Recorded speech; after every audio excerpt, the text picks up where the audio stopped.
ಪಾಕಿಸ್ತಾನದ ಮಾಜಿ ಪ್ರಧಾನಿ ಇಮ್ರಾನ್ ಖಾನ್ ಅವರನ್ನು ಎರಡನೇ ಬಾರಿಗೆ ನೊಬೆಲ್ ಶಾಂತಿ ಪ್ರಶಸ್ತಿಗೆ ನಾಮನಿರ್ದೇಶನ ಮಾಡಲಾಗಿದೆ.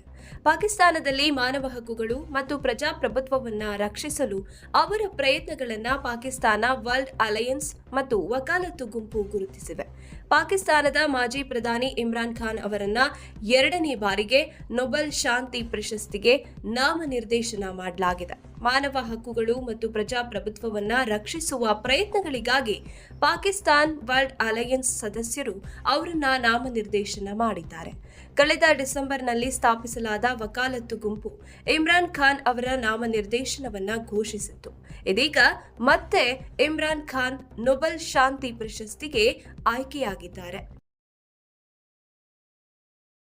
I can now announce on the behalf of Partiet Sentrum that in alliance with somebody who have the right to nominate a candidate to the Nobel, have nominated Mr. Imran Khan, the former Prime Minister of Pakistan, to the Nobel Peace Prize for his work with human rights and democracy in Pakistan. I wish him all the luck. Thank you.